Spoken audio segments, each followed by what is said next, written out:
ಶಂಕರ್ ನಾಗ್ ಅವರ theatre love, ನನಗೆ ಶಂಕರ್ ನಾಗ್ ಅವರ ಆಲೋಚನೆಗಳ ಬಗ್ಗೆ ಯೋಚನೆ ಮಾಡಿದಾಗ ನನಗೆ ಆಶ್ಚರ್ಯನೇ ಅಂತ ಅನ್ಸುತ್ತೆ. ನೋಡಿ ಸ್ವಾಮಿ, ನಾವಿರೋದೇ ಹೀಗೆ ಅಂತ ಹೇಳ್ತಾರೆ, ಒಂದು ಮುತ್ತಿನ ಕಥೆ ಅಂತ ಮಾತನಾಡ್ತಾ ಹೋಗ್ತಾರೆ, ಮತ್ತೊಂದು ಕಡೆ ಗೀತಾ ಅಂತ ಬರ್ತಾರೆ. ಅಂದರೆ ನಾವು ಯೂಶಲಿ ಏನು ಮಾಡ್ತೀವಿ ಅಂದರೆ ಡೈರೆಕ್ಟರ್ನ ಒಂದು ಮುಖ ನೋಡ್ತಾ ಇರ್ತೀವಿ, ಬಟ್ ಶಂಕರ್ ನಾಗ್ ಅವರ ಆಲೋಚನೆಗಳು ಯಾವ್ಯಾವ ಕಡೆ ಹೋಗ್ತಾ ಇದ್ವು ಅನ್ನೋದು ಆಶ್ಚರ್ಯ. ಕೆಲವರಿಗೆ ಆ ಶಕ್ತಿ ಇರುತ್ತೆ ಅನ್ಸುತ್ತೆ. ಬಹುಶಃ ಅದಕ್ಕೆ ಅವ್ರಿಗೆ ಇರೋದೇ ಕಡಿಮೆ ಟೈಮ್ ಅನ್ನೋ ಕಾರಣಕ್ಕೂ ಏನೋ ಗೊತ್ತಿಲ್ಲ, ಅವರು ಏನು ಯೋಚನೆ ಮಾಡ್ತಾರಲ್ಲ ಅದರಿಂದ ಹಿಂದೆ ಸರಿಯೋದೇ ಇಲ್ಲ. ಅವರು ಆ ಕ್ಷಣ ಆ ಥಟ್ ಅಂತ ಮಾಡಿಬಿಡ್ಬೇಕು ಅನ್ನೋದಕ್ಕೆ ಹೊರಡ್ತಾರಲ್ಲ, ಆ ಬಿರುಸು ಅಂದರೆ ಆ ಸ್ಪೀಡ್ಗೆ ಬಹಳ ಆಶ್ಚರ್ಯ ಆಗುತ್ತೆ. ಅವರು ಯಾವುದೋ ಒಂದು ಲವ್ ಸ್ಟೋರಿ ನೋಡಿ ಮಾಡಿಬಿಡ್ಬೇಕು ಅಂತ ಹೊರಡೋದು ಇದೆಯಲ್ಲ, ಆಮೇಲೆ ಇನ್ಯಾವುದೋ ಒಂದು ಆಕ್ಸಿಡೆಂಟ್ ಅಂತ ಒಂದು ಕತೆ ಹೊಳೆದಾಗ ಆ ಥರದ್ದು ಮಾಡಿಬಿಡ್ಬೇಕು ಅಂತ. ಮಾಲ್ಗುಡಿ ಡೇಸಿನ ಕ್ಯಾನ್ವಸ್ನ ಯೋಚನೆ ಮಾಡೋದಿದೆಯಲ್ಲ, ಆವಾಗ television was not even N industry. And concept also ಹೌದು, ಒಂದು ಮಾಲ್ಗುಡಿಯನ್ನು ಸೃಷ್ಟಿಸಬಹುದು ನಾನು ಆಗುಂಬೆಗೆ ಹೋಗ್ಬಿಟ್ಟು ಅಂತ ಅದನ್ನು ನೋಡ್ಕೊಂಡು ಬಂದು ಜಾನ್ ದೇವರಾಜ್ ಅಂತ ಆರ್ಟ್ ಡೈರೆಕ್ಟರ್ಗೆ ಅಲ್ಲೊಂದು ಇದನ್ನು ಮಾಡು, ಇದಕ್ಕಲ್ಲಿ ಒಂದು ಆ ಕಾಸ್ಟ್ಯೂಮ್ಸನ್ನು ಎಲ್ಲ ತಂದು ಗುಡ್ಡೆ ಹಾಕು. ಅಲ್ಲೇ ನನ್ನ ಅದೃಷ್ಟ ಏನಂದರೆ ಆ ಅನುಭವಗಳನ್ನೆಲ್ಲ ಹೇಳೋರು ನನ್ನ ಸುತ್ತ ಇದ್ದರು.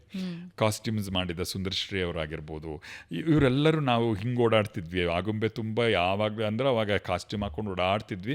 ಆ ಶಾರ್ಟಿಗೆ ಬೇಕು ಅಂದರೆ ಹಿಂದೆ ಪಾಸ್ ಆಗೋಕ್ಕೂ ನಾವೇ ಇರ್ತಿದ್ವಿ, ಇನ್ನೊಂದರಲ್ಲಿ ಮೇನ್ ರೋಲ್ ಮಾಡೋಕ್ಕೂ ನಾವೇ ಇರ್ತಿದ್ವಿ ಅಂತ. ಇದೆಲ್ಲವೂ ಕೇಳಿದಾಗ ಒಂದು ದೊಡ್ಡ ಫ್ಯಾಂಟಸಿ ಅಂತ ಅನಿಸುತ್ತೆ.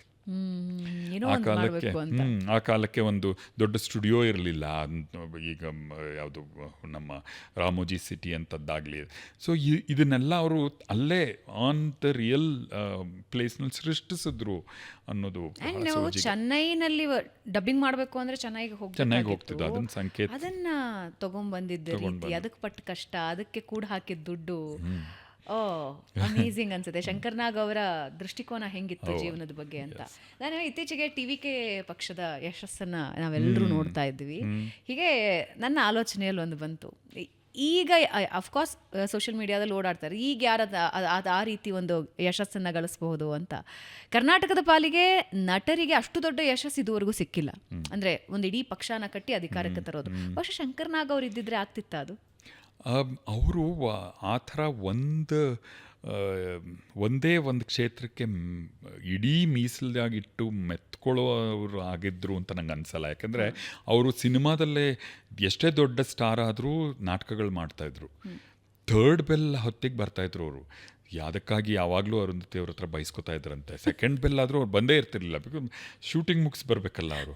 ಸೆಕೆಂಡ್ ಬೆಲ್ ಮಾರಿದ್ರು ಬಂದಿರಲ್ಲ, ನೀನು ಏನು ಡಿಸಿಪ್ಲಿನ್ ಆ್ಯಕ್ಟ್ರು ನೀನು ಅಂತ ಅರುಂಧತಿ ಅವ್ರ ಹತ್ರ ಬಯಸ್ಕೊತಾ ಇದ್ರಂತೆ.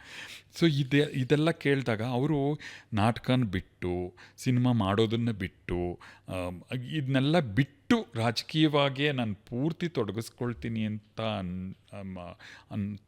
ಅವರು ಅಲ್ಲ ಅಂತ ಅನಿಸುತ್ತೆ. ಐ ಡೋಂಟ್ ನೋ, ಬಿಕಾಸ್ ನಾವು ಭೇಟಿನೇ ಆಗಿಲ್ಲ.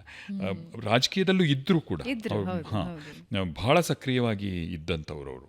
So he was into politics, but ಯಾವುದನ್ನು ಅವರು ಅಂದರೆ he was so diversified, so multi tasking.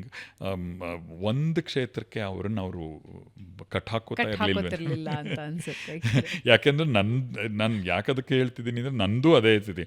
ನಾನು ಅಲ್ಲಿ ಕಾಲೇಜಲ್ಲಿ ಪಾಠ ಮಾಡ್ತಿದ್ದೆ, ಇಲ್ಲಿ ನಾಟಕ ಮಾಡ್ತಿದ್ದೆ, ಇಲ್ಲಿ ಸೀರಿಯಲ್ ಮಾಡ್ತಿದ್ದೆ, ಅಲ್ಲಿ RJ ಆಗಿದ್ದೆ ಒಂದು ವರ್ಲ್ಡ್ ಸ್ಪೇಸ್ ಅನ್ನೋ ಒಂದು ರೇಡಿಯೋ ಸ್ಟೇಷನಲ್ಲಿ. ಇದು ಯಾವುದಾದ್ರೂ ಒಂದು ಬಿಟ್ಟಿದ್ರು ಒಂದೇ ಕ್ಷೇತ್ರದಲ್ಲಿ ಇದ್ದಿದ್ರೆ ಇನ್ನೂ ಹೆಚ್ಚಿಂದ ಮಾಡ್ಬೋದಿತ್ತು ಅಂತ ಯಾವಾಗಲೂ ಹೇಳ್ತಾರೆ ನನ್ನ ಫ್ರೆಂಡ್ಸು. ಆದರೆ ನಿಮಗೆ ಅನಿಸಿದ್ಯಾ ಹಾಗೆ ಯಾವುದೋ ಒಂದೇ ಒಂದು ವಿಷಯದಲ್ಲಿ ನಾನು ಫೋಕಸ್ ಮಾಡಿದಿದ್ರೆ ಇನ್ನೂ ಆಗ್ತಿದ್ನೇನೋ, ಆ ಒಂದು ಕ್ಷೇತ್ರದಲ್ಲಿ ಆಗ್ತಿದ್ನೇನೋ? ಬಟ್ ನಾನು ಇಷ್ಟೆಲ್ಲ ಮಾಡ್ತಿದ್ದೀನಲ್ಲ, ಇಟ್ ಇಸ್ ಫೈನ್. ನನಗೆ ನನ್ನ ಕಾಲೇಜಲ್ಲಿ ಪಾಠ ಮಾಡಿದ್ರಿಂದ ನನಗೊಂದು ದೊಡ್ಡ ವಿದ್ಯಾರ್ಥಿ ಬಳಗ ಇದೆ, ದೊಡ್ಡ ವಿದ್ಯಾರ್ಥಿ ಬಳಗ. ಇವತ್ತಿಗೂ ಅವರು ಪಾಸ್ ಔಟ್ ಆಗಿ 15-25 ವರ್ಷ ಆದ್ರೂ ಇವತ್ತಿಗೂ ನನ್ನ ಟಚ್ಚಲ್ಲಿದ್ದಾರೆ. ಇವತ್ತು ಏನಿಲ್ಲದಿದ್ದರೂ ಸೆಪ್ಟೆಂಬರ್ 5th ಫೋನ್ ಮಾಡಿ ಹ್ಯಾಪಿ ಟೀಚರ್ಸ್ ಡೇ ಅಂತಾರೆ. ಅವ್ರ ಬದುಕಲ್ಲಿ ಏನಾಗ್ತಿದೆ ಅಂತ ನನಗೆ ಗೊತ್ತಿದೆ, ನನಗೇನಾಗ್ತಿದೆ ಅಂತ ಅವ್ರಿಗೆ ಗೊತ್ತಿದೆ. ಆ ಥರದ ಒಂದು ದೊಡ್ಡ ವಿದ್ಯಾರ್ಥಿ ಬಳಗ ಇದೆ. ಟಿ ವಿ ಕ್ಷೇತ್ರದಲ್ಲಿ ಒಂದಷ್ಟು ಮಾಡಿದ್ದೀನಿ, ಬರೆದಿದ್ದೀನಿ, ಆ್ಯಕ್ಟ್ ಮಾಡಿದ್ದೀನಿ. ಅಲ್ಲೇನಾದರೂ ಆದರೆ ನಾನು ಒಂದು ವಾಯ್ಸ್ ಹೇಳುವಷ್ಟು ವಾಯ್ಸ್ ಇದೆ. ಸಿನಿಮಾದಲ್ಲಿ ಒಂದಷ್ಟು ಪಾತ್ರಗಳು ಮಾಡಿ ಇದೆಲ್ಲವೂ ಮಾಡಿದ್ದೀನಿ. ಒಂದೇ ಇದ್ದಿದ್ರೆ ಒಂದು ಕ್ಷೇತ್ರದಲ್ಲಿ ಏನೋ ಆಗ್ಬಿಡ್ತಿದ್ನೇನೋ ಗೊತ್ತಿಲ್ಲ. ಆದರೆ ಇದೆಲ್ಲ ಮಾಡಿರೋದ್ರ ಬಗ್ಗೆ ನಂಗೆ ಭಾಳ ಖುಷಿ ಇದೆ, ಸಂತೃಪ್ತಿ ಇದೆ, ಭಾಳ ತೃಪ್ತಿ ಇದೆ. ಕಿರುತೆರೆ ಮತ್ತು ಹಿರಿತೆರೆಗೆ ಎಂಟ್ರ್ ಆಗ್ತಾ ಆಗ್ತಾ ಎಲ್ಲರ ಆಸೆ ಇರುತ್ತೆ ಹೀರೋ ಪಾತ್ರಗಳು ಹೆಚ್ಚು ಮಾಡಬೇಕು ಅಂತ. ನಿಮಗೆ ನನಗೆ ಅನಿಸ್ಲಿಲ್ಲ, ನಾನೊಬ್ಬ ಹೀರೋ ಅಂತಲೇ ಅನಿಸಿಲ್ಲ ನನಗೆ ಯಾವತ್ತೂ. ಸೊ ನನಗೆ ಅನಿಸ್ದೆ ಯಾವಾಗಲೂ ಅಷ್ಟೇ, ನಾವು ಏನು ಅನ್ಕೋತೀವಿ, ಮ್ಯಾನಿಫೆಸ್ಟ್ ಮಾಡ್ತೀವಿ, ನಾನು ಇದೇ ಆಗಬೇಕು ಅಂತ ಹೊರಡ್ತೀವೋ ಅದರಲ್ಲಿ ಬಹುಶಃ ಒಂದು ಅರ್ಧ ಆದರೂ ಆಗ್ತೀವಿ. ಮ್ಯಾನಿಫೆಸ್ಟೇಷನ್ ನಂಬಿಕೆ ಇದೆ? ನಂಬಿಕೆ ಅಂತ ಏನಿಲ್ಲ ನನಗೆ. ಅಂದರೆ ಮ್ಯಾನಿಫೆಸ್ಟ್ ಅಂತೂ ಮಾಡ್ತೀವಲ್ವ, ಇದು ಆಗಲೇಬೇಕು ಅಂತ ಆದ್ರೆ ಹೊರಟಾಗ ಆಗ್ತೀವಿ ನಾವು. ಅದೇನಾದರೂ ಅಲ್ಲಾಗದೇ ಇದ್ರು you dream to be on moon, at least you will end up on stars ಅಂತಾರಲ್ಲ, ಆ ಥರ ನಾನು ದೊಡ್ಡ ಸೂಪರ್ ಸ್ಟಾರ್ ಆಗಬೇಕು, ರಜನಿಕಾಂತೆ ಆಗಕ್ಕೆ ಹೊರಡ್ತೀನಿ ಅಂತಂದು ಇನ್ನೇನೋ ಒಂದು ಆಗ್ಬೋದು. ಯೋಚನೆ ಮಾಡೋದು ನಾನು ಯಾವತ್ತಿಗೂ ನನ್ನ ಸಿನಿಮಾ ಹೀರೋ ಆಗಬೇಕು ಅಥವಾ ಇವನ್ ಸೀರಿಯಲಲ್ಲೂ ಸೀರಿಯಲ್ ಭಾಳಷ್ಟು ಸೀರಿಯಲ್ಗಳಲ್ಲಿ ಲೀಡ್ ಮಾಡಿದ್ದೀನಿ. ಆದರೆ ಆ ಕಾಲಕ್ಕೆ ಅದು ಲೀಡು ಹೀರೋ ಅಂತ ಯಾವತ್ತೂ ಅದಕ್ಕೆ ಭಾವು ಕೊಟ್ಟಿರಲಿಲ್ಲ ಯಾರೂ. ಪಾತ್ರಗಳಾಗಿದ್ವು ಆ ಕಾಲಕ್ಕೆ, ಅವೆಲ್ಲ ಹಾಗೇ ಇದ್ವು. ಸೊ ಅಂದ್ಕೊಳ್ಳೇ ಇಲ್ಲ ನಾನು ಆಗಬೇಕು ಅಂತ. ಸೊ ಆಗಲೂ ಇಲ್ಲ ಅಂತ ಅನ್ಸುತ್ತೆ. ಅದ್ರ ಬಗ್ಗೆ ಹೆಚ್ಚಿನ ಫೋಕಸ್ ಇರಲೇ ಇಲ್ಲ ಯಾವತ್ತಿಗೂ.